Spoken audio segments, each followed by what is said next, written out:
Perkenalkan,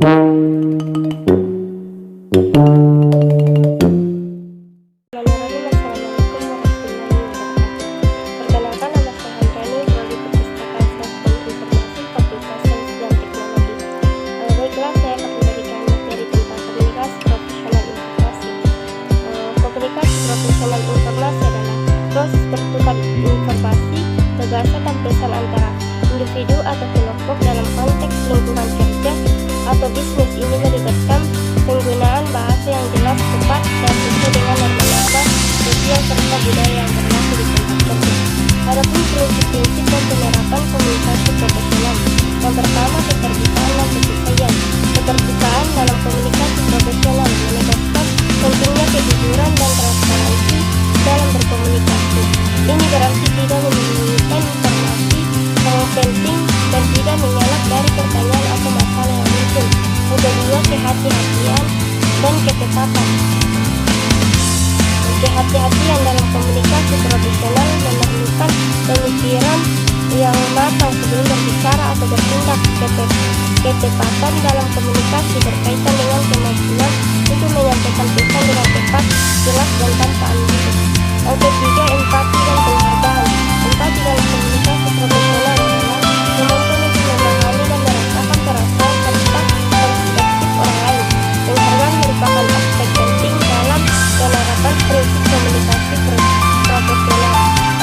Yang keempat, konsisten dan keselarasan. Konsisten dalam komunikasi profesional menegaskan pentingnya menyampaikan pesan secara terus-menerus dan dengan cara yang seragam.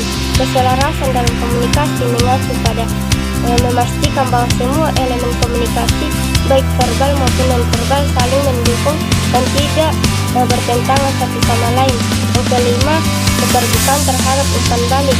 Keterbukaan terhadap umpan balik adalah prinsip penting dalam komunikasi profesional yang menekankan pentingnya menerima umpan balik dengan sikap terbuka dan tidak defensif. Adapun dua jenis komunikasi, yang pertama komunikasi verbal. Komunikasi verbal mengacu pada penyampaian pesan melalui kata-kata, baik secara tulisan maupun tertulis.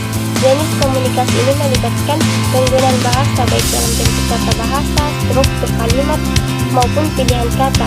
Contoh komunikasi verbal: yang pertama percakapan tatap muka, yang kedua presentasi, yang ketiga pidato, yang keempat penulisan surat, email, atau pesan teks. Yang kedua, komunikasi nonverbal. Komunikasi nonverbal mengacu pada penyampaian pesan tanpa menggunakan kata-kata. Jenis komunikasi ini melibatkan berbagai isyarat seperti: yang pertama bahasa tubuh, gerakan tubuh seperti gestur tubuh dan kontak mata. Yang kedua, ekspresi wajah, raut wajah seperti tersenyum, cemberut, atau mengerutkan kening. Yang ketiga, kontak mata, intensitas dan arah pandangan mata. Yang keempat, suara, nada suara, intonasi, dan kecepatan berbicara. Yang kelima, penampilan, pakaian, gaya rambut, dan aksesoris. Komunikasi profesional informasi adalah keterampilan yang penting untuk dimiliki oleh semua orang yang bekerja di lingkungan profesional.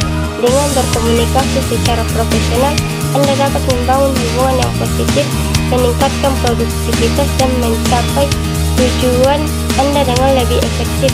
Selanjutnya, komunikasi dalam konteks perpustakaan. Komunikasi merupakan salah satu kegiatan yang sudah ada semenjak manusia hadir di muka bumi. Hubungan antar manusia terus berkesinambungan karena adanya komunikasi.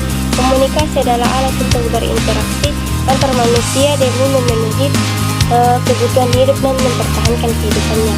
Komunikasi merupakan format berbicara dalam kehidupan bermasyarakat yang keberadaannya sangat penting untuk kehidupan manusia, baik individu ataupun sosial. Adapun unsur-unsur dalam komunikasi adalah komunikator, pesan, media, komunikan, umpan balik, serta efek. Salah satu tugas perpustakaan adalah memberikan pelayanan informasi kepada masyarakat yang membutuhkannya. Dalam proses layanan tersebut melibatkan beberapa pihak, seperti pustakawan dengan pustaka. Interaksi antara pustakawan dengan pustaka bisa disebut sebagai proses komunikasi. Pustakawan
didukung oleh rendahnya kompetisi pustakawan dalam manajemen komunikasi.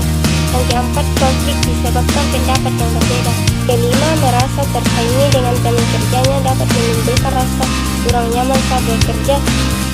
Yang keenam, komunikasi yang tidak memadai dapat menimbulkan konflik. Baiklah, itulah yang bisa saya sampaikan tentang komunikasi profesional informasi. Kurang lebihnya mohon dimaafkan. Bila kita dilihat, Assalamualaikum warahmatullahi wabarakatuh.